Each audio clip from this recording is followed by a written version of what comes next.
Today's story is called Struck by the Light. The memory verse is from Jeremiah chapter 31, verse 3. It says, "I have loved you with an everlasting love." Today's message is God's love is like a light in darkness. You may have seen a bully in action at school or in your neighborhood. You may have even been bullied. Bullies try to make others feel afraid. Saul in the Bible, he was a bully.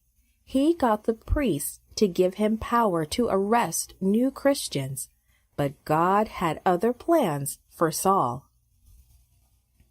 Saul's voice boomed like thunder, and lightning almost seemed to sizzle around him. He was as dangerous as lightning, too. His only goal in life was to search out and stamp out the new Christians. Saul and his assistants strode purposefully down the road. They were headed for the famous old city of Damascus. Official letters they carried gave them permission to capture Christians. Then they would take them back to Jerusalem, where they would be put to death.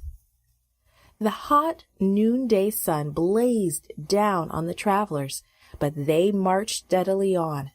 They were intent on their mission, even though they were tired. They had traveled almost 150 miles in the past few days.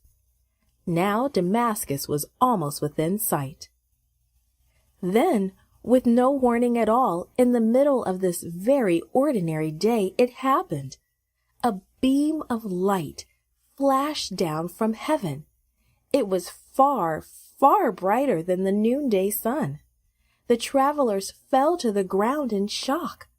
Saul stared into the astonishing brightness. Then Jesus spoke to him. "Saul, Saul," Jesus said, "why do you persecute me?" Saul could only stare and whisper, "Who are you, Lord?" "I am Jesus, whom you persecute," Jesus answered. Jesus really was God. He really was. And he really had risen from the dead, just as the Christians believed. And Saul understood what Jesus was saying to him. "When you persecute my followers, Saul, you are really persecuting me." Saul then asked, "Lord, what do you want me to do?" Jesus answered, "Get up and go into the city. There you will be told what you must do." And then the light was gone. The men traveling with Saul were speechless. They had certainly seen the light, but they had not seen Jesus. They had heard a noise, but they had not understood Jesus' words. They struggled to their feet, looking at each other and wondering what had just happened. Saul looked around too, but he couldn't see a thing. He was blind. Absolutely, totally blind.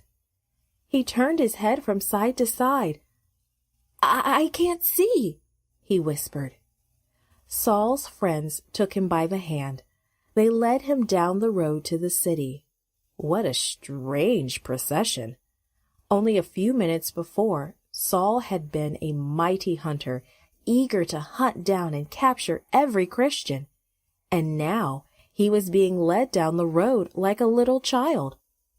Saul's feet scuffed along through the dust, but he wasn't paying any attention to where he was being led. There was only one thought in his mind, and that was Jesus. Today